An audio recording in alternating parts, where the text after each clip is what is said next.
নমস্কাৰ, এই মুহূৰ্তত আহি পৰিছে অসমৰ লগতে ভাৰতৰ বিভিন্ন প্ৰান্তৰ পৰা কেইবাটাও গুৰুত্বপূৰ্ণ খবৰ। এই মুহূৰ্তত জনাইছো এটা বিগ ব্ৰেকিং নিউজ। ডিঙিত গামোচা লৈ এ ফৰ আছাম বুলি কোৱা প্ৰধানমন্ত্ৰী নৰেন্দ্ৰ মোদী আজি কিয় অসমলৈ অহা নাই? ক'ত আছে ৰাহুল গান্ধী, প্ৰিয়ংকা গান্ধী? কিয় নাহে আন ৰাষ্ট্ৰীয় দলসমূহৰ শীৰ্ষ নেতৃত্ব? প্ৰশ্ন উত্থাপন কৰিছে অসম জাতীয় পৰিষদৰ সভাপতি লুৰিণজ্যোতি গগৈয়ে। বৰ্তমান সময়ত উজনি অসমৰ প্ৰলয়ংকাৰী বানে ভয়ংকৰ ৰূপ ধাৰণ কৰিছে। এজনকৈ ৮০জনকৈ লোকৰ মৃত্যু হৈছে। তাৰ পাছতো প্ৰধানমন্ত্ৰী মোদী, কংগ্ৰেছ নেতা ৰাহুল গান্ধী, প্ৰিয়ংকা গান্ধী এবাৰো অসমৰ এই ভয়ংকৰ বিপদৰ সময়ত অসমৰ মানুহৰ কাষত থিয় নিদিলে। বিজেপিয়ে সদায় হিন্দুত্ববাদীৰ কথা কয়। এই হিন্দুত্ববাদী চৰকাৰে কিয় এতিয়া হিন্দুসকলৰ বাবে কাম কৰা নাই? প্ৰশ্ন উত্থাপন কৰিছে বাণী কুমাৰ দেৱ শৰ্মাই। তেওঁ ফেচবুক পোষ্টত কৈছে, এই বানৰ দুৰ্যোগত ৮০ৰ পৰা ৯০% হিন্দু মানুহ ক্ষতিগ্ৰস্ত হৈছে। তথাপিও হিন্দুত্ববাদী চৰকাৰে উচিত সাহায্য দিয়া নাই। ৰাইজে বুজক, ৰাইজে মনত ৰাখক, হিন্দুত্ববাদীৰ কথা কোৱা চৰকাৰে আচলতে কাৰ বাবে কাম কৰিছে? মুখ্যমন্ত্ৰীৰ সাহায্য পুঁজি লৈ নিপকোৱে আগবঢ়াইছে ১ কোটি টকাৰ আৰ্থিক অনুদান।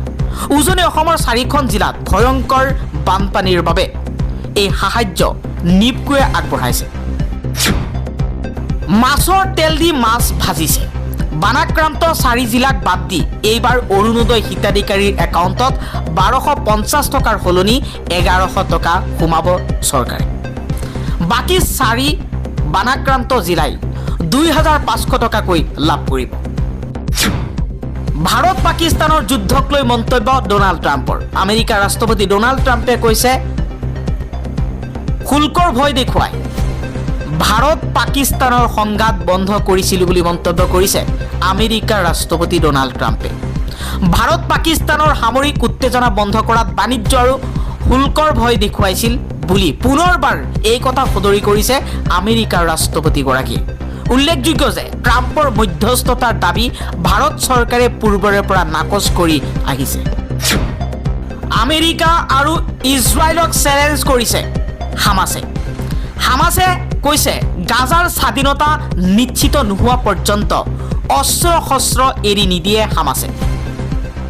সম্পূৰ্ণ গাজাখন এতিয়া শেষ কৰিছে। গতিকে নিজৰ দেশৰ স্বাধীনতা নিশ্চিত নোহোৱা পৰ্যন্ত হামাছে অস্ত্ৰ এৰি নিদিয়ে। আমেৰিকাৰ ৰাষ্ট্ৰপতি ডোনাল্ড ট্ৰাম্পে ঘোষণা কৰিছিল হামাছে এতিয়া শান্তি চুক্তি কৰিব লাগে, শান্তিৰ আলোচনালৈ আহিব লাগে। ৰাষ্ট্ৰপতি ডোনাল্ড ট্ৰাম্পৰ এই আহ্বানৰ প্ৰতি সঁহাৰি নজনাই হামাছে কৈছে গাজাৰ স্বাধীনতা নিশ্চিত নোহোৱা পৰ্যন্ত ক্ষান্ত নহয় হামাছ। ইৰাণৰ বিৰুদ্ধে পুনৰ আক্ৰমণ কৰাৰ ভাবুকি ডোনাল্ড ট্ৰাম্পৰ। ডোনাল্ড ট্ৰাম্পে কৈছে আগন্তুক ৪ সপ্তাহ ইৰাণৰ ওপৰত আক্ৰমণ অব্যাহত ৰাখিব যুক্তৰাষ্ট্ৰই। ইৰাণে মধ্যপ্ৰাচ্যৰ কেইবাটাও প্ৰান্তত আমেৰিকা যুক্তৰাষ্ট্ৰৰ মাৰ্কিন ঘাটিত আক্ৰমণ চলাইছে। এই আক্ৰমণৰ প্ৰত্যুত্তৰত আগন্তুক ৪ সপ্তাহত ইৰাণৰ ওপৰত ভয়ংকৰ আক্ৰমণ কৰাৰ ভাবুকি যুক্তৰাষ্ট্ৰৰ। পশ্চিমবংগৰ মুখ্যমন্ত্ৰী শুভেন্দু অধিকাৰীক হত্যাৰ চেষ্টা।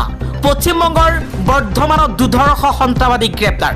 হামিদ মণ্ডল নামৰ সন্ত্ৰাসবাদীটোক গ্ৰেপ্তাৰ কৰা হৈছে বুলি জনাইছে পশ্চিমবংগ আৰক্ষীয়ে।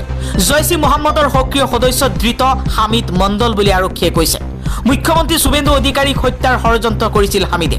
খন্তেক পাছতেই আদালতত হাজিৰ কৰোৱা হ'ব সন্ত্ৰাসবাদীটোক।